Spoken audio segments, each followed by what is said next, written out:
অন্তর্বর্তীকালীন সরকার এনবিআর সহ আর্থিক খাতে যে সংস্কারমূলক পদক্ষেপ নিয়েছিল তা প্রধান রাজনৈতিক দলগুলো ইতিবাচক সাড়া পেয়েই বাস্তবায়ন করা হয়েছিল। কিন্তু ক্ষমতায় এসেই সরকার আবারও পুরনো ব্যবস্থায় ফিরে গেছে। এনটিভিকে দেওয়া এক সাক্ষাৎকারে সাবেক অর্থ উপদেষ্টা ডক্টর সালাউদ্দিন আহমেদ বলেন, সংস্কারের সেই ধারাবাহিকতা রক্ষা না হওয়াটা দুঃখজনক। একই সঙ্গে ইসলামী ব্যাংকের সাম্প্রতিক তারল্য সংকট কাটিয়ে গ্রাহকদের আস্থা ফিরিয়ে আনতে কেন্দ্রীয় ব্যাংকে আমানতের নিরাপত্তা নিয়ে স্পষ্ট বার্তা দেওয়ার পরামর্শ দেন তিনি। শাহাদাত অব্রে রিপোর্ট। 2024 সালে দায়িত্ব গ্রহণের পর থেকেই আর্থিক খাতে সংস্কার কার্যক্রম শুরু করে অন্তর্বর্তীকালীন সরকার। এসব উদ্যোগের মধ্যে অন্যতম ছিল জাতীয় রাজস্ব বোর্ড এনবিআরকে পুনর্গঠন করে দুটি পৃথক কাঠামোয় বিভক্ত করা। তবে নতুন সরকার দায়িত্ব গ্রহণ করার পর আবারও আগের কাঠামোয় ফিরে গেছে প্রতিষ্ঠানটি। এনবিআর সংস্কার প্রক্রিয়ায় যারা গুরুত্বপূর্ণ ভূমিকা পালন করেছে তাদের মধ্যে অন্যতম ছিলেন তৎকালীন অর্থ উপদেষ্টা ডক্টর সালেহউদ্দিন আহমেদ। এনটিভিকে দেওয়া এক বিশেষ সাক্ষাৎকারে তিনি বলেন, প্রধান রাজনৈতিক দলগুলোর সাথে আলোচনা করেই সংস্কারগুলো আনা হয়েছিল। সেই সংস্কারের বিষয়ে ইতিবাচক মত দেওয়ার পরও এর ধারাবাহিকতা বজায় না রাখাটা দুঃখজনক। তিনি আরও বলেন, বাজেট ঘাটতি মোকাবিলায় রাজস্ব আহরণ বাড়াতে হলে রাজস্ব প্রশাসনে কাঙ্ক্ষিত পরিবর্তন আনা জরুরি, অন্যথায় বড় পরিসরে রাজস্ব আদায় কঠিন হয়ে পড়বে।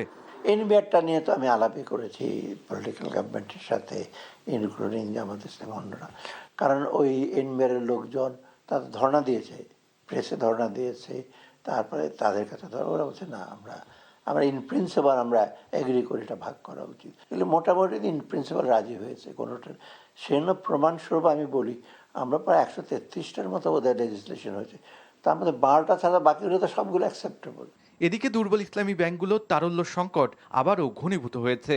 অন্যদিকে ইসলামী ব্যাংকের নতুন চেয়ারম্যান নিয়োগকে কেন্দ্র করে সৃষ্ট অস্থিরতার প্রভাবে অনেক আমানতকারী তাদের জমা অর্থ তুলে নিতে শুরু করে।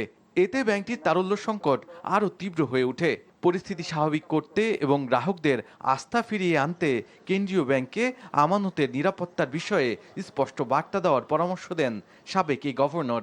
কারো টাকাই মার যাবে না, এফডিআর হোক, ডিপিএস হোক, তারপর এমনি সেভিংস হোক, সবাইকে টাকা আমরা ফেরত দেবো।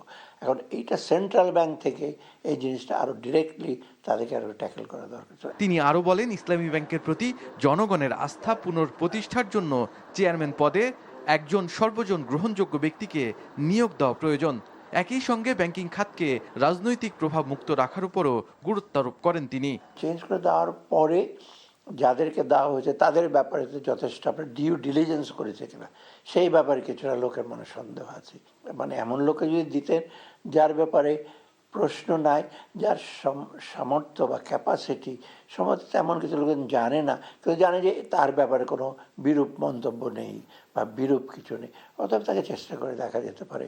এছাড়াও খেলাপি ঋণের হার কমাতে বড় অঙ্কের ঋণের অনুমোদনের ক্ষেত্রে পর্যাপ্ত জামানত ও কার্যকর নিরাপত্তা ব্যবস্থা বাধ্যতামূলক করার পরামর্শ দেন তিনি।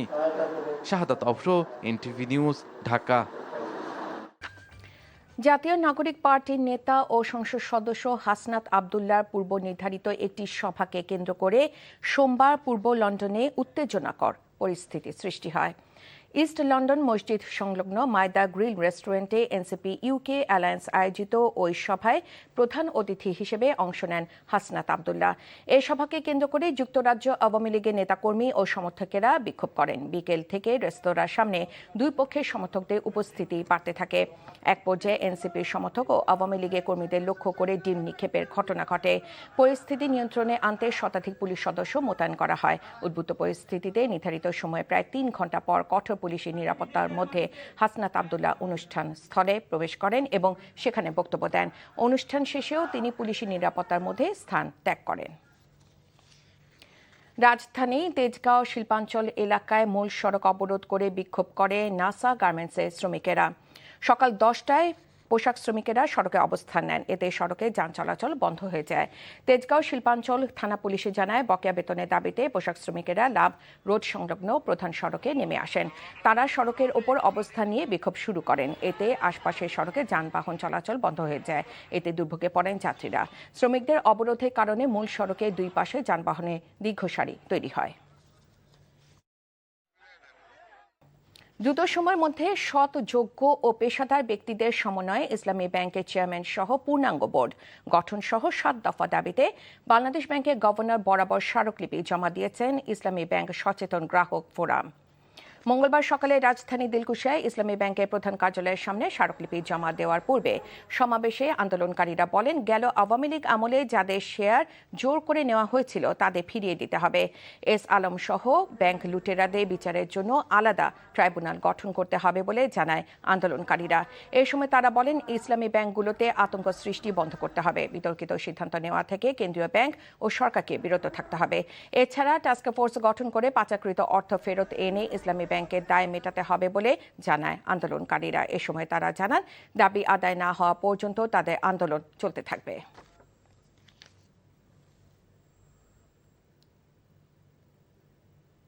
রাজধানীর পল্লবীতে 8 বছরের শিশু রামসা আক্তার ধর্ষণ ও হত্যার দায়ে ফাঁসির দণ্ডপ্রাপ্ত আসামি সোহেল রানা ও স্বপ্না খাতুনের মৃত্যুদণ্ড অনুমোদন ও আসামিদের জেল আপিল শুনানির জন্য পেপার বুক প্রস্তুত করা হয়েছে।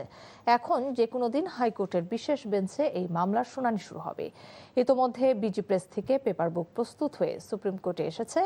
এখন যাচাই বাছাইয়ের কাজ চলছে। এর আগে গত 9 জুন রাজধানীর পল্লবীতে 8 বছরের শিশু রামিসা ধর্ষণ ও হত্যার দায়ে ফাঁসির দণ্ডপ্রাপ্ত আসামি সোহেল রানা ও স্বপ্না খাতুনের মৃত্যুদণ্ড অনুমোদনের নথি হাইকোর্টে আসে।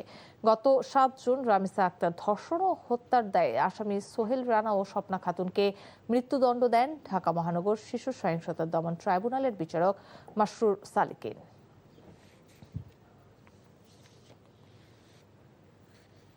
চট্টগ্রাম মহানগরীর বাকুলিয়ায় 4 বছর বয়সী শিশুকে ধর্ষণের মামলায় সাক্ষ্য গ্রহণ ও যুক্তিতর্ক শেষ হয়েছে। আগামীকাল রায় ঘোষণার দিন ধার্য করা হয়েছে।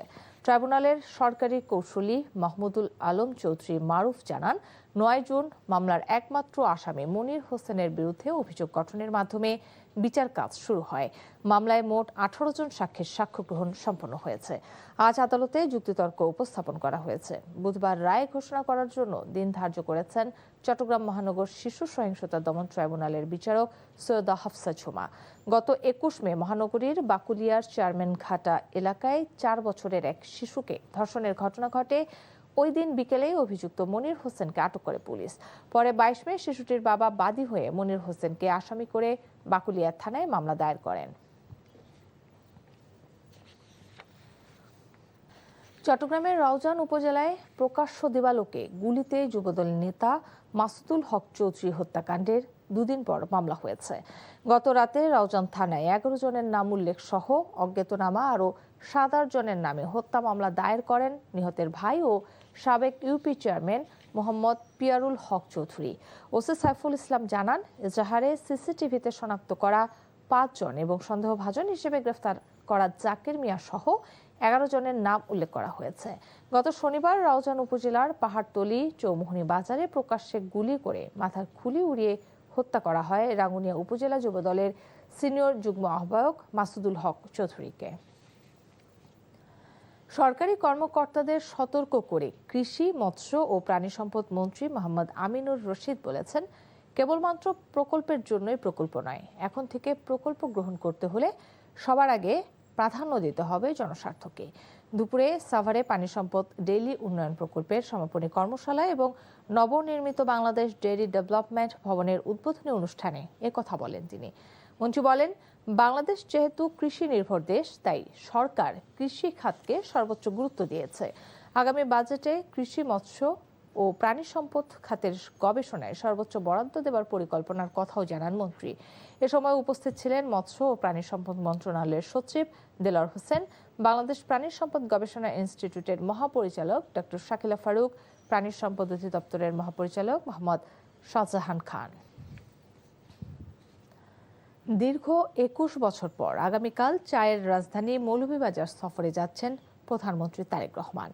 তার আগমনে মিছিল, মিটিং আর স্লোগানে মুখরিত জেলার প্রতিটি উপজেলা, শহর ও হাটবাজার। প্রথমে শ্রীমঙ্গল ও পরে মৌলভীবাজার জেলা সদরে পৌঁছে নিম্ন আয়ের মানুষের মাঝে ফ্যামিলি কার্ড বিতরণ সহ সমাবেশে বক্তব্য রাখবেন প্রধানমন্ত্রী। তার আগমনকে ঘিরে সব ধরনের প্রস্তুতি নেওয়া হয়েছে। মৌলভীবাজার থেকে SM উমেদ আলীর পাঠানো রিপোর্ট। প্রধানমন্ত্রী প্রথমে বুধবার দুপুরে মৌলভীবাজার জেলার চায় জনপদ শ্রীমঙ্গলের ভিক্টোরিয়া উচ্চ বিদ্যালয় মাঠে উপস্থিত হয়ে সেখানে 152 জন নিম্ন আয়ের মানুষের মাঝে ফ্যামিলি কার্ড বিতরণ অনুষ্ঠানে অংশ নেবেন। পরে সড়ক পথে মৌলভীবাজার সদর উপজেলার সরকারি উচ্চ বিদ্যালয় মাঠে পৌঁছে সেখানে আয়োজিত রাজনগর উপজেলার বরাদ্দকৃত 155 জন নিম্ন আয়ের মানুষের মাঝে ফ্যামিলি কার্ড বিতরণ সহ সমাবেশে বক্তব্য রাখবেন। প্রধানমন্ত্রীকে বরণ করতে সাধারণ মানুষের মধ্যে গত কয়েকদিন থেকে বইছে উৎসবের আমেজ। বিগত 17টি বছর এই বিভাগে কোনো উন্নয়ন হয় নাই, এই জেলাতে কোনো উন্নয়ন হয় নাই। আমরা রোগী নিয়ে অনেক দুর্ভোগ হইতে হয় আমাদের। আমরা যে কোনো একটা কিছু হইলে, ছোটোখাটো কিছু হইলো আমরা সিলে যাইতে হয়। এই উপজেলায় বিশেষ করে আমাদের কোনো স্টেডিয়াম নেই খেলাধুলার জন্য। তরুণ সমাজকে তিনি মৌলভীবাজারবাসীকে এবং ভালো কিছু দিবেন। মৌলভীবাজারবাসীর দীর্ঘদিনের দাবি একটি মেডিকেল কলেজ, মৌলভীবাজার সরকারি কলেজকে বিশ্ববিদ্যালয়ে রূপান্তর, শমশেরনগর বিমানবন্দর চালু করা সহ কিছু উন্নয়নের প্রস্তাব প্রধানমন্ত্রীর কাছে তুলে ধরা হবে বলে জানিয়েছেন দুই উপজেলার নির্বাচিত সংসদ সদস্য। এখানে মৌলভীবাজার মেডিকেল কলেজ করার স্থাপন, শমশেরনগর এয়ারপোর্ট স্থাপন এবং মৌলভীবাজার কলেজকে একটা বিশ্ববিদ্যালয়ে রূপান্তর করার। উনি 4 মাসের মাথায় মাননীয় প্রধানমন্ত্রী শ্রীমঙ্গল আসবেন, এটা আমাদের জন্য অনেক আনন্দের, অনেক খুশির, এবং আমার এই এলাকার মানুষ, শ্রীমঙ্গল কমলগঞ্জের মানুষ আনন্দের বন্যায় ভাসতেছে। প্রধানমন্ত্রীর আগমনকে ঘিরে সার্বিক নিরাপত্তা ব্যবস্থা মঞ্চ সহ পুরো মাঠের প্রস্তুতি নিবিড়ভাবে পর্যবেক্ষণে জেলা প্রশাসন, পুলিশ ও অন্যান্য আইনশৃঙ্খলা রক্ষাকারী বাহিনী সার্বক্ষণিক দায়িত্ব পালন করছে। NTV news desk. বিভিন্ন অব্যবস্থাপনার অভিযোগে নোয়াখালী জেনারেল হাসপাতালের তত্ত্বাবধায়ক মোহাম্মদ ফরিদ উদ্দিন চৌধুরীকে ক্লোজড করা হয়েছে। স্বাস্থ্যমন্ত্রী সরদার শাখাওয়াত হোসেন হাসপাতাল পরিদর্শনকালে এই নির্দেশনা দেন। আপনাদের রিপোর্টের উপর ভিত্তি করে এসে যা দেখলাম, একটা অমানবিক পরিস্থিতি। নতুন একটা বিল্ডিং হচ্ছে 250 শয্যার, সেটার কাজের অগ্রগতিও মন্থর। তো ওইটাকে আমরা এক্সপিডাইট করার জন্য নির্দেশনা দিয়েছি। আর পুরানা বিল্ডিংটাকে আমরা কন্ডেমনেশনে নিয়ে আপনাদেরকে কথা দিয়ে গেলাম, আমরা আরেকটা 250 শয্যা বেডের হাসপাতাল এই নোয়াখালী সদরের পুরান বিল্ডিং আমরা স্থাপন করবো ইনশাল্লাহ, এবং কাজ শুরু করবো ঢাকা ফিরে। এই ব্যাপারে আমরা কাজ শুরু। জামালপুরের দেওয়ানগঞ্জ উপজেলার মধ্যেরচর এলাকায় একজনকে পুশিনের চেষ্টা করেছে বিএসএফ।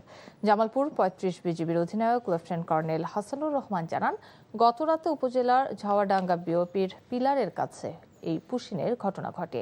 ওই এলাকায় আন্তর্জাতিক শূন্যরেখা থেকে 35 বছর বয়সী এক ব্যক্তি বাংলাদেশে প্রবেশের চেষ্টা করে।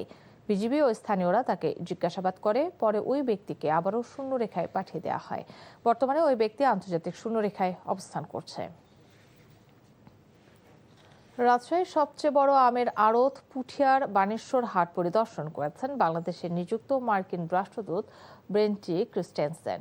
সকালে তিনি হাটে এসে আমের আড়ত ও দোকান ঘুরে দেখেন। এ সময় তিনি বিভিন্ন জাতের আমের স্বাদ গ্রহণ করেন। রাষ্ট্রদূত বলেন, আমেরিকানরা আম খুব পছন্দ করে, যদিও আমেরিকায় সাধারণত যেগুলো হিমায়িত অবস্থায় সেগুলোই পাওয়া যায়। বাংলাদেশের মতো এত তাজা আম পাওয়া যায় না বলে জানান তিনি। সারা বছর আম পেতে বিশেষায়িত হিমাগার স্থাপনের পরামর্শ দেন আমেরিকান রাষ্ট্রদূত। খুলনা উন্নয়ন কর্তৃপক্ষ কেডিএর দায়িত্ব গ্রহণ করলেন অ্যাডভোকেট শফিকুল আলম মোনা। সকালে কেডিএর সম্মেলন কক্ষে বর্ণাঢ্য অনুষ্ঠানের মধ্য দিয়ে দায়িত্ব হস্তান্তর অনুষ্ঠিত হয়। কেডিএর সদ্য বিদায়ী chairman brigadier general Mohammad Jahangir Hossain দায়িত্ব বুঝিয়ে দেন। এ সময় খুলনা সিটি কর্পোরেশন কেসিসি প্রশাসক নজরুল ইসলাম মঞ্জু, খুলনা জেলা পরিষদের প্রশাসক এস.এম. মনিরুল হাসান বাপ্পি, জেলা বিএনপির আহ্বায়ক মনিরুজ্জামান মন্টু, নগর বিএনপির সাধারণ সম্পাদক ও বিসিবির পরিচালক মোহাম্মদ শফিকুল আলম তুহিন ও শিক্ষাবিদরা বক্তব্য রাখেন। সন্ত্রাস, চাঁদাবাজি ও মাদক ব্যবসায়ীদের কঠোর হস্তে দমন করা হবে বলে মন্তব্য করেছেন ঢাকা জেলা পুলিশ সুপার শামীমা পারভীন। দুপুরে কেরানীগঞ্জ মডেল থানা হলরুমে আইনশৃঙ্খলা বাহিনীর বিশেষ অভিযান নিয়ে সাংবাদিকদের সাথে মতবিনিময় সভায় তিনি কথা বলেন। পুলিশ সুপার বলেন, সকল পেশার মানুষ আইনশৃঙ্খলা বাহিনীকে সহযোগিতা করলে একটি সুন্দর পরিবেশ গড়ে তোলা সম্ভব। এই জন্য তিনি বিশেষভাবে সাংবাদিকদের সহযোগিতার আহ্বান জানান। অনলাইনে হাজিরা দিতে গিয়ে জীবনের ঝুঁকি নিয়ে পাহাড়ের চূড়ায় গাছের উপরে উঠতে হয়েছে এক শিক্ষককে। রাঙামাটির বাঘাইছড়ি উপজেলার পাকুজ্জছড়ি সরকারি প্রাথমিক বিদ্যালয়ের প্রধান শিক্ষক মোহাম্মদ আবু তাহের নেটওয়ার্কের বিড়ম্বনায় শেষ পর্যন্ত পাহাড়ের উপর একটি আম গাছে উঠে অনলাইনে হাজিরা দিয়েছেন। আর এই সংক্রান্ত একটি ভিডিও সামাজিক যোগাযোগ মাধ্যমে ছড়িয়ে পড়লে বিষয়টি নানান আলোচনার জন্ম দেয়। তিনি জানান, সোমবার থেকে অনলাইনে শিক্ষক হাজিরা দেওয়ার নির্দেশনা দেওয়া হয়েছে। স্কুলটি পাহাড় থেকে প্রায় 3 থেকে 400 ফুট নিচে হওয়ায় নেটওয়ার্ক পাওয়া যাচ্ছিল না, তাই একটি গাছের ডালে উঠে উপজেলা প্রাথমিক শিক্ষা অফিসারের হোয়াটসঅ্যাপে হাজিরা খাতার ছবিটি পাঠান তিনি। কুড়িগ্রামে বিশ্বকবি রবীন্দ্রনাথ ঠাকুর এবং জাতীয় কবি কাজী নজরুল ইসলামের জন্মবার্ষিক উদযাপন করা হয়েছে। সকালে কুড়িগ্রাম বালিকা উচ্চ বিদ্যালয়ের আয়োজিত অনুষ্ঠানে আলোচনা সভা ও সাংস্কৃতিক অনুষ্ঠানের আয়োজন করা হয়। অনুষ্ঠানে প্রধান অতিথি হিসেবে উপস্থিত ছিলেন জেলা প্রশাসক অন্নপূর্ণা দেবনাথ। আলোচনা সভা শেষে শিক্ষার্থীদের অংশগ্রহণে কবিতা আবৃত্তি, রবীন্দ্র ও নজরুল সঙ্গীত পরিবেশন সহ মনোজ্ঞ সাংস্কৃতিক অনুষ্ঠিত হয়। বিশ্বকাপের খবর। এই উন্মাদনায় ব্যতিক্রমী আয়োজনে সেজেছে রাজশাহী বিশ্ববিদ্যালয়ের প্যারিস রোড। বিশ্বকাপের উন্মাদনা ছড়িয়ে দিতে বিশ্ববিদ্যালয়ের ঐতিহ্যবাহী প্যারিস রোডে অংশগ্রহণকারী 48টি দেশের জাতীয় পতাকা টানানো হয়েছে। টানানো পতাকাগুলোতে বিশ্বকাপে অংশ নিতে যাওয়া দেশগুলোর জাতীয় পরিচয় ও বৈচিত্র্য ফুটে উঠেছে। অনেক শিক্ষার্থীকে তাদের প্রিয় দলের পতাকার নিচে দাঁড়িয়ে ছবি তুলতে দেখা গেছে। এদিকে আর্জেন্টিনার খেলাকে সামনে রেখে খাগড়াছড়িতে বর্ণাঢ্য মোটরসাইকেল শোভাযাত্রা করেছে আর্জেন্টিনা ফুটবল সমর্থক গোষ্ঠী। এ সময় আর্জেন্টিনা ফুটবল সমর্থকরা প্রিয় দলের জন্য শুভকামনা জানায়। প্রতিশোধের মানসিকতা থেকে বের হয়ে এসে দেশের জন্য অবদান রাখতে সবার প্রতি আহ্বান জানিয়েছেন প্রধানমন্ত্রী তারেক রহমান।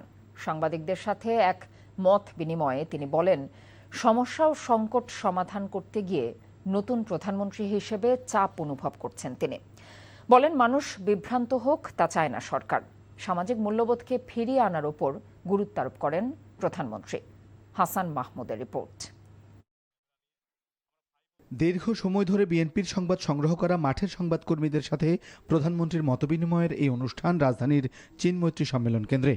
সাংবাদিকদের সাথে মধ্যাহ্নভোজে অংশ নেন প্রধানমন্ত্রী। পরে খোলামেলা আলোচনায় উঠে আসে বিগত 17 বছর বিএনপির সংবাদ সংগ্রহ করতে গিয়ে মাঠের সংবাদকর্মীদের নানা সংকট ও সমস্যার কথা। সহযোগিতা পেলেই অন্তত বুঝতে পারবো যে কাজটা ভালো হচ্ছে না খারাপ হচ্ছে, অথবা ভালো কাজের পথটা আপনাকেও দেখাতে হবে। সাংবাদিকদের প্রশ্নের জবাবে 100 দিনে প্রধানমন্ত্রী হিসেবে দেশ পরিচালনায় চাপ অনুভব করার অভিজ্ঞতার কথা জানান তারেক রহমান। বিএনপি বিটে আপনারা যারা কাজ করেছেন বহু বছর ধরে, আমার দলের নেতাকর্মী যেমন টিয়ার গ্যাসের সেলের যে টিয়ার গ্যাস সেটির যন্ত্রণায় যেরকম কাতরিয়েছে, আপনারাও কিন্তু আমাদের নেতাকর্মীর পাশাপাশি আপনারাও সেরকম যন্ত্রণায় কাতরিয়েছেন। গণমাধ্যমের জন্য জিয়া পরিবারের অনেক ভূমিকার উল্লেখ করে প্রধানমন্ত্রী বলেন, অথচ এই পরিবারই সবচেয়ে ভুক্তভোগী। তিনি বলেন, অতীতের পাওয়া না পাওয়ার প্রতিহিংসা ভুলে সবাইকে মিলে দেশকে এগিয়ে নিতে হবে। আমাদের নিজের চিন্তা কিছুটা আমরা পরিবর্তন করার চেষ্টা করি। হ্যাঁ, আমার সাথে হয়েছে, আপনি এখন প্রতিশোধ নিলেই কি আপনার সেটা আপনি ফেরত পাবেন বা একদম আগের মতন হয়ে যাবে? হবে না। তাহলে আমরা আমাদের সেই মাইন্ডসেট থেকে বেরিয়ে এসে ঠিক আছে আমরা কি করতে পারি, দেশের জন্য, সমাজের জন্য, মানুষের জন্য কি করতে পারি, পারি বা পারি না পারি সেটা হচ্ছে পরের ব্যাপার, অন্তত চেষ্টা তো করতে পারি, আমরা সাকসেসফুল হওয়া পরের ব্যাপার। দেশ পরিচালনার জন্য ভবিষ্যৎ প্রজন্মের মধ্যে সামাজিক ও মানবিক মূল্যবোধ ফিরিয়ে আনার উপর গুরুত্ব আরোপ করেন প্রধানমন্ত্রী। আমাদের কতগুলো সোশ্যাল ভ্যালুজ, আমাদের কতগুলো রিলিজিয়াস ভ্যালুজ আমার কাছে মনে হয় ইয়াং জেনারেশন মধ্যে একটু বোধহয় ঘাটতি আছে। তাই বললাম যে এটা স্কুল লেভেল থেকে কিভাবে আমরা চালু করতে পারি, কিভাবে আমরা এটা অ্যাড ক্যাম্পেইন আমরা করতে পারি, কিভাবে এই ভ্যালুসগুলো আমরা ফিরিয়ে নিয়ে আসতে পারি। গ্রামীণ জনপদের অর্থনৈতিক ক্ষমতায়নকে নিশ্চিত করতে সরকারের নেওয়া পদক্ষেপগুলো তুলে ধরেন সরকার প্রধান। বিশ্বকাপ ফুটবলে কোন দলের সমর্থক তারও পরোক্ষ জবাব দেন তারেক রহমান। বিকাশ সেটা আপনি সম্পূর্ণভাবে। Hasan Mahmud, NTV news, Dhaka. কৃত্রিম বুদ্ধিমত্তাকে ব্যবহার করে বিভিন্ন গোষ্ঠী মাথা চারা দিয়ে উঠছে বলে অভিযোগ করেছেন স্থানীয় সরকার মন্ত্রী ও বিএনপি মহাসচিব মির্জা ফখরুল ইসলাম আলমগীর। বলেন, সবাইকে নিয়ে অপশক্তিকে রুখে দিতে হবে। জাতীয় প্রেসক্লাবে বাংলাদেশ ফেডারেল সাংবাদিক ইউনিয়ন ও ঢাকা সাংবাদিক ইউনিয়নে আয়োজিত সংবাদপত্রের কালো দিবসের আলোচনায় এসব কথা বলেন মির্জা ফখরুল। তিনি জানিয়েছেন, প্রধানমন্ত্রী সব সময় সংবাদ মাধ্যমের স্বাধীনতার জন্য কাজ করছেন। আওয়ামী লীগ আর গণতন্ত্র একসাথে কখনো যায় না বলেও মন্তব্য করেন বিএনপি মহাসচিব। আর তথ্য সম্প্রচার মন্ত্রী জহিরুদ্দিন স্বপন দ্রুত গণমাধ্যমের সব সমস্যার সমাধানের আশ্বাস দিয়েছেন। সংবাদ মাধ্যমের মালিকদের শিল্প প্রতিষ্ঠানের নিয়ম অনুযায়ী গণমাধ্যম পরিচালনার আহ্বান জানিয়েছেন তথ্যমন্ত্রী। সরকার যতই গণতান্ত্রিক অথবা আপনাদের স্বাধীনতাকে নিশ্চিত করুক, মালিক যদি স্বাধীনতা না দেয়, মালিক যদি বেতন না দেয়, মালিক যদি মর্যাদাপূর্ণ পেশাগত পরিবেশ না রাখে, তাহলে সেই চ্যালেঞ্জ কে মোকাবেলা করবে? আমার দীর্ঘ এই রাজনীতি করা জীবনের থেকে আমি একটা জিনিস যেটা উপলব্ধি করেছি, যে আওয়ামী লীগ আর গণতন্ত্র এটা কখনোই একসাথে যায় না। আগেও যায়নি, অর্থাৎ আওয়ামী লীগের জন্মের পরেও যায়নি, এবং এই বিগত ফ্যাসিবাদের সময় তো যায়নি। দেশের প্রায় ৭০% জনগণের রায়কে উপেক্ষা করে কোনো সংবিধান সংশোধন কমিটি নয়, বরং সংবিধান সংস্কার পরিষদ গঠনের পক্ষেই অনড় বিরোধী দল। এই দাবি আদায়ে কোনো ছাড় দেওয়া হবে না বলে জানিয়েছেন বিরোধী দলীয় নেতা ও জামায়াত ইসলামের আমির ডাক্তার শফিকুর রহমান। আজ সংসদ ভবনে সাংবাদিকদের সঙ্গে মত বিনিময় সভায় এসব কথা বলেন তিনি। সীমান্ত হত্যা ও পুশ ইন ইস্যুতে সংসদে বিরোধী দল আলোচনা করতে চাইলেও সরকারি দল বাধা দিচ্ছে বলেও অভিযোগ করেছেন তিনি। সালাউদ্দিন কাদেরের রিপোর্ট। সংসদ বিটের সাংবাদিকদের সঙ্গে মতবিনিময় সভার আয়োজন করে জাতীয় সংসদের বিরোধী দল। এতে অংশ নেন বিরোধী দলীয় উপনেতা, চিফ হুইপ সহ অন্যান্য সংসদ সদস্যরা। এ সময় সাংবাদিকদের প্রশ্নের জবাবে বিরোধী দলীয় নেতা বলেন, সংবিধান সংস্কার পরিষদ ব্যতীত সংবিধান সংশোধন কমিটি চায় না তারা। আমরা পরিষ্কার বলে দিয়েছি, এটা নতুন করে আর বলার কিছু নাই, যে সংবিধান সংশোধনের জন্য তো কোনো কমিটির দরকার নাই। এটা তো একটা রুটিন ওয়ার্ক, এটা বিল আকারে আসবে ট্রেজারি বেঞ্চ থেকে, আমরা আলোচনায় অংশগ্রহণ করব, যেটুকু ভালো মনে করব, পাস হলে পাস হবে, রিজেক্ট হলে রিজেক্ট হবে। এটার জন্য কোনো কমিটি লাগে না। কমিটির প্রয়োজন সংস্কারের জন্য। সংস্কারের জন্য যদি তারা কোনো প্রস্তাব দেন, আমরা তখন বিবেচনা করব। দেখেন, যেটা সংসদে সমাধান হওয়ার সংসদে হবে, যেটা না হওয়ার রাজপথে হবে। জামায়াত আমির বলেন, সীমান্তে হত্যা ও পুশ ইন ইস্যুতে সংসদে বিরোধী দল আলোচনার জন্য নোটিশ দিলেও তা প্রত্যাহারের জন্য চাপ দেওয়া হচ্ছে তাদেরকে। সীমান্তে পুশ ইন এই সমস্যা, আমার নোটিশদাতাকে ডেকে নিয়ে বলা হয়েছে যে এটা সেন্সিটিভ ইস্যু, আপনি একটু উল্টো করেন। তিনি বলছেন আমি উল্টো করব না। সেন্সিটিভ ইস্যু বলেই তো আমি আলোচনা করতে চাই, দেশের স্বার্থে, স্বাধীনতা সার্বভৌমত্বের স্বার্থে। একবার নোটিশ দেওয়া হলো 14 তারিখ এটা আলোচনায় আসবে, নোটিশ আমরা পেয়ে গেলাম, তারপরে আবার এটা প্রত্যাহার করে এটা বাদ দিয়ে আবার ওই দিনের কার্যসূচি ঠিক করা হলো। তা আমরা চেষ্টা করছি জনস্বার্থে এখানে মুভ করার জন্য। ব্যক্তি কিংবা দলকে আমরা প্রাধান্য দেব না। এখানে দল আমাদের কাছে কোনো বিবেচ্য বিষয় না, ব্যক্তিও কোনো বিবেচ্য বিষয়। আমাদের বিষয় হচ্ছে দেশ এবং দেশের জনগণ। এই দুইটা স্বার্থের বাইরে আমরা সংসদে 1 মিনিটও খরচ করতে চাই না। এ সময় জুলাই থেকে জুনের পরিবর্তে জানুয়ারি থেকে ডিসেম্বর অর্থবছর করার দাবি জানান জাতীয় সংসদের বিরোধী দলীয় নেতা। সালাউদ্দিন কাদের, এনটিভি নিউজ, ঢাকা। সড়ক পরিবহন ও সেতুমন্ত্রী শেখ রবিউল আলম বলেছেন, দ্বিতীয় পদ্মা সেতু নির্মাণের সম্ভাব্যতা যাচাইয়ের কাজ চলছে। রাজধানী থেকে আপাতত 4টি বাস টার্মিনাল সরছে না জানিয়ে তিনি বলেন, অস্থায়ীভাবে বিভিন্ন স্থানে বাস ডিপো করা হবে। নতুন আরও 10 জেলায় রেললাইন স্থাপনের পরিকল্পনার কথাও জানিয়েছেন তিনি। আমরা মনে করছি যে ডিপোতে বাস থাকবে, সে ছাড়ার কিছু আগে আসবে, এসে সে প্যাসেঞ্জার নিয়ে বাস স্ট্যান্ডের যে ইউজ সেটা হবে। কিন্তু দিনের পর দিন, ঘন্টার পর ঘন্টা বাস স্ট্যান্ডে থেকে যে যানজট তৈরি হচ্ছে, যে অব্যবস্থাপনা তৈরি হচ্ছে, ওইটার পরিবর্তন চাচ্ছি। বাস স্ট্যান্ড সবগুলি সরবে, কিন্তু এই যে রাতারাতি সরে যাচ্ছে আমি তা বলছি না। পর্যাপ্ত সুবিধার পরে কেবলমাত্র চলে যাবে। শুধুমাত্র ওই স্ট্যান্ড থেকে যে বাসগুলি দ্রুততম সময় সারবে, একটা নির্দিষ্ট টাইম ওই স্ট্যান্ডে থাকবে, বাকি টাইম সেই পাশের ডিপোতে গিয়ে থাকবে। এটা হচ্ছে সিদ্ধান্ত। ফ্যাসিস্ট সরকারের শাসনামলে দুর্নীতির পাশাপাশি প্রকল্প বাস্তবায়নে ব্যাপক অপচয় হয়েছে, এমন মন্তব্য পরিকল্পনা প্রতিমন্ত্রী জোনায়েদ সাকি বলেছেন। সে কারণে চলমান প্রকল্পগুলো নতুন করে যাচাই বাছাই ও মূল্যায়ন করে বাস্তবায়নের সিদ্ধান্ত নেওয়া হবে। দুপুরে একনেক সভা শেষে তিনি জানিয়েছেন, সভায় 7,003 কোটি 36 লাখ টাকা ব্যয়ে 5টি প্রকল্প অনুমোদন দেওয়া হয়েছে। পাশাপাশি নতুন প্রকল্প বাস্তবায়নে দীর্ঘসূত্রিতা, অনিয়ম ও দুর্নীতির সঙ্গে জড়িতদের কোনো ধরনের ছাড় দেওয়া হবে না বলেও হুঁশিয়ারি দিয়েছেন তিনি। শাহাদাত অভ্রের রিপোর্ট। ৭,৩০০ কোটি ৩৬ লাখ টাকা ব্যয়ে 5টি প্রকল্পের অনুমোদন দিয়েছে জাতীয় অর্থনৈতিক পরিষদের নির্বাহী কমিটি একনেক। মঙ্গলবার সচিবালয়ে অনুষ্ঠিত একনেক সভায় এসব প্রকল্পের অনুমোদন দেওয়া হয়। অনুমোদিত প্রকল্পগুলোর মধ্যে 3টি নতুন এবং 2টি সংশোধিত প্রকল্প রয়েছে। প্রকল্পগুলোর মধ্যে সরকারি অর্থায়ন ধরা হয়েছে 4,536 কোটি টাকা এবং বৈদেশিক ঋণ থেকে পাওয়া যাবে 2,467 কোটি টাকা। অনুমোদিত প্রকল্পগুলোর মধ্যে সবচেয়ে বড় হল চট্টগ্রামের আনোয়ারায় চীন অর্থনৈতিক ও শিল্পাঞ্চল সংক্রান্ত প্রকল্প। ওয়েস্ট ম্যানেজমেন্টের বিষয়টি এবং ইটিপি যেটা করা হবে, পানির যে পরিশোধন, অ্যাফ্লুয়েন্ট ট্রিটমেন্ট প্ল্যান্ট, সেইটার পরিশোধনের কাজ এবং রিনিউয়েবল এনার্জি তৈরির জন্য 3টি বিষয়ে পর্যবেক্ষণ দেওয়া হয়েছে। প্রতিমন্ত্রী জানান, যেসব প্রকল্পের কাজ 60% বেশি সম্পন্ন হয়েছে সেগুলো দ্রুত শেষ করার উদ্যোগ নেওয়া হবে। দুর্নীতি তো হয়েছেই, অপচয় হয়েছে টাকা। ধরুন আপনি একটা জায়গায় বাড়তি ব্যয় ধরেছেন, সেটা একটা সরাসরি দুর্নীতি, চুরি হচ্ছে। কিন্তু যে প্রকল্প নেওয়া হলো, সে বিল্ডিং হলো, কিন্তু বিল্ডিং কোনো কাজে আসছে না, বছরের পর বছর বসে আছে, এটা তো বড় আকারের অপচয় না? যে কারণে মাননীয় প্রধানমন্ত্রী একনেকের বৈঠক থেকে আইএমএডি ডিভিশনকে এই বিষয়ে তদন্ত করার জন্য নির্দেশনা দিয়েছেন। এছাড়াও অনুমোদিত প্রকল্পের মধ্যে রয়েছে প্রাণী সম্পদ মন্ত্রণালয়ের অধীনে পদ্মা, ফেনী, করতোয়া নদীতে বন্যা নিয়ন্ত্রণ ও সেচ সহ 3টি প্রকল্প। পাশাপাশি শিক্ষা মন্ত্রণালয়ের অধীনে 100টি উপজেলায় 1টি করে টেকনিক্যাল স্কুল ও কলেজ স্থাপন প্রকল্পেরও অনুমোদন দেওয়া হয়েছে। শাহাদাত অভ্র, এনটিভি নিউজ, ঢাকা।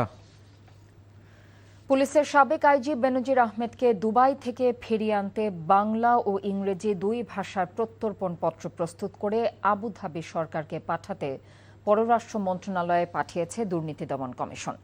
দুর্নীতি দমন কমিশনের এক ব্রিফিংয়ে তথ্য জানিয়েছেন সংস্থাটির উপপরিচালক জনসংযোগ মোহাম্মদ আক্তারুল ইসলাম। মঙ্গলবার বিকেলে পত্র পাঠানো হয় বলে জানিয়েছে সংস্থাটি। এছাড়া এদিন ইন্টারপোল ও আবুধাবিকে পাঠাতে বেনজির আহমেদের দুর্নীতি মামলার সকল তথ্য উপাত্ত ও প্রয়োজনীয় কাগজপত্র সংগ্রহ করেছে পুলিশের ন্যাশনাল সেন্ট্রাল ব্যুরো বলেও জানিয়েছেন দুদকের এই উপপরিচালক। 12 জুন এই খবর বাংলাদেশকে অবহিত করার পরই পুলিশের সাবেক এই বিতর্কিত কর্মকর্তাকে দেশে ফিরিয়ে আনার তোড়জোড় শুরু করে সরকার। তারই পুলিশ সদর দপ্তরের এনসিবি উইং বেনজির আহমেদকে দেশে ফিরিয়ে আনতে সকল তথ্য সংগ্রহ করতে 3 ঘন্টার বেশি দুদকে অবস্থান করে। রাষ্ট্রীয় অতিথি হিসেবে যাওয়ার পরও দিল্লি বিমানবন্দরের ইমিগ্রেশনে বাধা পেয়ে তাৎক্ষণিক প্রতিবাদ হিসেবেই দেশে ফিরে এসেছেন বলে জানিয়েছেন প্রধানমন্ত্রীর তথ্য উপদেষ্টা ডক্টর জাহিদুর রহমান। আজ তার সাপ্তাহিক সংবাদ সম্মেলনে তিনি এসব কথা জানিয়েছেন। তবে এই ঘটনায় দুদেশের সম্পর্কে কোনো প্রভাব পড়বে না দাবি করে সঠিক আমন্ত্রণ পেলে অবশ্যই ভারত যাবেন বলেও জানিয়েছেন উপদেষ্টা। নজরানা চৌধুরীর রিপোর্ট। আমি মনে করি না যে বাংলাদেশের সাথে কোনো একটা টেনশন তৈরির জন্য ভারতীয় সরকার এটা করছে। 2024 সালের 5 আগস্ট পরবর্তী সময়ে ভারত বাংলাদেশের সম্পর্ক যে জায়গায় গিয়ে ঠেকেছিল তা থেকে বর্তমান সরকারের সময়ে অনেকটাই উন্নতি হয়েছে। ঠিক 7 দিন আগেই এমন দাবি করার পর রোববার একটি আঞ্চলিক সম্মেলনে অংশ নিতে ভারতে যাওয়ার সময় নয়াদিল্লি বিমানবন্দরে প্রবেশে বাধা পান প্রধানমন্ত্রীর তথ্য উপদেষ্টা। সোমবার দেশে ফিরে আসার পর মঙ্গলবার তথ্য অধিদপ্তরে তার নিয়মিত সংবাদ সম্মেলনে সাংবাদিকদের সবচেয়ে আগ্রহ ছিল তথ্য উপদেষ্টার সাথে ঠিক কী ঘটেছিল নয়াদিল্লিতে। আমি ওখানে একটা ব্যক্তি হিসেবে যাইনি, রাষ্ট্রের একজন প্রতিনিধি হিসেবে গেছি। ফলে আমার সাথে ওখানে যা হয়েছে আমার কাছে মনে হলো যে আমাদের ইনস্ট্যান্ট একটা প্রতিবাদ করা দরকার। সেই কারণে আমি আসলে ব্যাক করার সিদ্ধান্ত নিয়েছি। একটা পর্যায়ে তারা খুবই চেষ্টা করেছেন আমি যেন ভারতে প্রবেশ করি এবং আমার যে নিয়মিত যে কর্মকাণ্ড সেটা অংশগ্রহণ করি, কিন্তু আমি সেটা আর করিনি। তখন আমার মনে হয়েছে রাষ্ট্র বা সরকারের পক্ষ থেকে একটা সিগনেচার থাকা দরকার। এই ঘটনা দুই দেশের সম্পর্কে কোনো নেতিবাচক প্রভাব ফেলবে কিনা এমন প্রশ্নের জবাবে ডাক্তার জাহেদ বলেন, তিনি এখনো মনে করেন দুই দেশের সম্পর্কের ক্ষেত্র অনেক বড়। আমি এক্সপেক্ট করব এই ঘটনার প্রভাব দুই দেশের ভবিষ্যৎ এনগেজমেন্টের জন্য, আমি এনগেজমেন্ট কথাটা বলছি, এই ধরনের সম্পর্কের ক্ষেত্রে এনগেজমেন্ট ইজ ইম্পর্টেন্ট, এনগেজমেন্টের ক্ষেত্রে প্রভাব পড়বে না। একটা দেশের সাথে আমাদের পারস্পরিক স্বার্থ সংশ্লিষ্ট বিষয়ে এনগেজমেন্ট হবে এবং সেটা কোনোভাবেই রাষ্ট্রের আত্মসম্মান আত্মমর্যাদা বিকিয়ে দিয়ে বা আমার ক্ষতি করে কাউকে কোনো সুবিধা দেয়া, এই নীতিতে এই সরকার কোনো দেশের সাথে, আমি আবারও বলছি এটা শুধু ইন্ডিয়া না, কোনো দেশের সাথে এই সরকার যাবে না। চলতি বছর গঙ্গার পানি চুক্তির মেয়াদ শেষ হচ্ছে উল্লেখ করে প্রধানমন্ত্রীর তথ্য বিষয়ক উপদেষ্টা বলেন, এই চুক্তির মেয়াদ বাড়ানো সহ দুই দেশের নানা অমীমাংসিত বিষয়ে তিনি কাজ করার সুযোগ পেলে অবশ্যই তা করবেন। আমি এই কথাটা খুব স্পষ্ট করে দিচ্ছি, আমি যদি প্রপার ইনভিটেশন পাই আমি নিশ্চয়ই যাব। গঙ্গা পানি চুক্তির মেয়াদ শেষ হচ্ছে এই বছরের ডিসেম্বরে। আমাদের সেই পানি চুক্তি রিনিউয়াল নিয়ে কথা আছে, আমাদের তিস্তা চুক্তি নিয়ে কথা আছে, আমাদের অভিন্ন আরো টোটাল 53টা নদী আছে, আমাদের সাথে তো আমাদের রাইট আছে, আমাদের ভারতের সাথে এনগেজ করতে হবে এবং সেখানে যদি কোনোভাবে রোল প্লে করতে পারি আমি সেটা লুফে নেব। এ বিষয়টি যেন দুই দেশের সম্পর্কের ক্ষেত্রে অন্য কোনো বাধা তৈরি না করে, সেজন্য প্রতিনিধি দলের অন্য সদস্যরা দিল্লির এই সম্মেলনে অংশ নিচ্ছেন বলেও জানান doctor Zahed. Nazrana Chowdhury, NTV news, Dhaka. Bangladesh Australia series প্রসঙ্গ। ওয়ানডে সিরিজে পারফরমেন্স আশা যোগাচ্ছে টি-20 সিরিজ জয়ও। ইনজুরির কারণে নিজের খেলা নিয়ে শঙ্কা থাকলেও দল নিয়ে আত্মবিশ্বাসে অধিনায়ক লিটন দাস। এদিকে ওয়ানডের ব্যর্থতা ভুলে টি-20তে ঘুরে দাঁড়াতে চায় অস্ট্রেলিয়া। চট্টগ্রামে 3 ম্যাচ সিরিজের প্রথম টি-20তে কাল দুপুর 2টায় মুখোমুখি হবে এই দুই দল। চট্টগ্রাম থেকে নামুল হকের ছবিতে মমিনুর রিপনের ডেস্ক রিপোর্ট। ফুটবল বিশ্বকাপ উন্মাদনার মাঝে ক্রিকেটেও নজর রাখতে অনেকটাই বাধ্য হচ্ছেন দেশের ক্রীড়াপ্রেমীরা। হবেই না বা কেন, ওয়ানডে সিরিজে বাংলাদেশ যা পারফরমেন্স দেখিয়েছে তাতে টি-20 নিয়েও প্রত্যাশা বাড়ছে। অজিদের বিপক্ষে এবারই প্রথম ওয়ানডে সিরিজ জয় স্বাদ পেলেও টি-20তে এই ইতিহাসটা 2021 সালেই গড়েছে বাংলাদেশ। মিরপুরে দু দলের একমাত্র টি-20 সিরিজটা স্বাগতিকরা জিতেছিল 4-1 ব্যবধানে। সেটাও নিশ্চয়ই অনুপ্রেরণা যোগাবে লিটনের দলকে, যদিও একাদশে খেলা নিয়ে এখনও নিশ্চিত নয় অধিনায়কের। আজকে দেখবো এন্ড দেন কালকে দেখে তারপর ডিসাইড করবো আমার বিষয়টা। আর অবভিয়াসলি আপনি যখন একটা বড় দলের সাথে যখন ভালো ক্রিকেট খেলবেন, নট অনলি যে সিরিজ জিতে, আমরা 3টা ম্যাচে খুবই ভালো ক্রিকেট খেলেছি, সো এটা একটা প্লাস পয়েন্ট। অবভিয়াসলি ফরম্যাটটা ডিফারেন্ট, আমাদের টিমও ডিফারেন্ট, তাদের টিমও ডিফারেন্ট। একটা বেটার গুড সাইড যে আমাদের মোস্ট অফ দ্য প্লেয়ারই ওয়ানডে ক্রিকেটটা খেলেছে টি-20 সাইড থেকে, সো সবার ওই কনফিডেন্সটা আছে। এদিকে ওয়ানডে সিরিজ হেরে কিছুটা ব্যাকফুটে থেকে মাঠে নামবে অস্ট্রেলিয়া। মিরপুরের দুঃস্মৃতি ভুলে চট্টগ্রামে জয় দিয়ে শুরু করতে চান অজি অধিনায়ক মিচেল মার্শ। দলে অনেক পরিবর্তন আছে, আমরা ভালো খেলতে চাই, সিরিজও জিততে চাই, সবার মধ্যে এই মানসিকতা আছে। তবে সিরিজটা যে চ্যালেঞ্জিং হবে সেটা আমরা সকলেই জানি। সাগরিকা পাড়ের স্টেডিয়ামে অনেক সুখ স্মৃতি আছে বাংলাদেশের, সেটা আরও সমৃদ্ধ করার সুযোগ থাকছে লিটনদের সামনে। Mominur Ripon, NTV sports desk. বিশ্বকাপ ফুটবলের আরো খবর। নিজেদের প্রথম ম্যাচে মাঠে নামার আগে নিউ ইয়র্কের টাইমস স্কোয়ার দখলে নিয়েছেন আর্জেন্টাইনরা। আর্জেন্টিনার পাশাপাশি স্থান পেয়েছে বাংলাদেশের পতাকাও। ডিয়েগো ম্যারাডোনা, লিওনেল মেসিকে সমর্থনের জন্য বাংলাদেশিদের প্রতি কৃতজ্ঞতা প্রকাশ করেছেন 3বারের চ্যাম্পিয়ন দেশটির সমর্থকরা। যুক্তরাষ্ট্র থেকে কুশল ইয়াসেরের রিপোর্ট।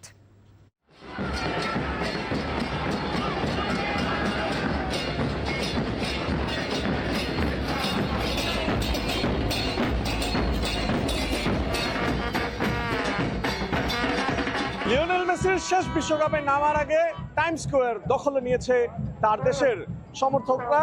তার জন্য রয়েছে বিশেষ কিছু বার্তা। Nobody will ever come close to your level, and the impact that you had on football is insane. Every time someone says football, they think Messi, Messi, Messi. I have to tell you, so many people love Maradona, and he was a very good player. But I have to tell you that I saw so many games, Messi, and I have to tell you, he is unique. Beautiful experience. It's part of being Argentinian and being proud of the country and just celebrating. The message from us is that, we will keep you guys on our minds and always. বিশ্বের অন্যতম আকর্ষণীয় আলোচিত স্থান Times স্কোয়ারে আর্জেন্টিনার পাশাপাশি শোভা পেয়েছে বাংলাদেশের লাল সবুজ পতাকাও। এখানে একটা উৎসব পরিবেশে আমরা এখানে দাঁড়াইছি এবং এখানে আর্জেন্টিনা সাপোর্টার অনেকগুলি সাপোর্টার আছে, আমরাও তাদের সাথে অংশগ্রহণ করেছি আমি চাই আর্জেন্টিনা আর একটা ট্রফি পাক, এমনকি লিওনেল মেসি 2026-এ তার ওয়ার্ল্ড কাপ তার হাতে আসুক। One more time Argentina champion the FIFA 2026। শুধু মেসিকে নয়, আর্জেন্টাইন সমর্থকরা বার্তা দিয়েছে বাংলাদেশের সমর্থকদের জন্য। Bangladesh and Argentina is always friendly. Thank you, Bangladesh, for your love from Argentina and for Messi. Thank you to Bangladesh because I never saw people so happy being another country far away. I was surprised and I say, wow. Thank you, Bangladesh. I wanted to say thank you to all Bangladesh people, which are very fun and supportive to Argentinian team, and I feel very proud to be Argentina, and I'm very proud that Bangladesh and people all around the world support Argentina. বাংলাদেশিদের আর্জেন্টিনার জন্য যে ভালোবাসা রয়েছে এতে নেই কোনো স্বার্থ, আর এই নিঃস্বার্থ ভালোবাসার জন্যই বাংলাদেশকে সব সময় মনে রাখতে চায় আর্জেন্টাইনরা। Kushal Yasir, NTV news, Times Square, New York, যুক্তরাষ্ট্র।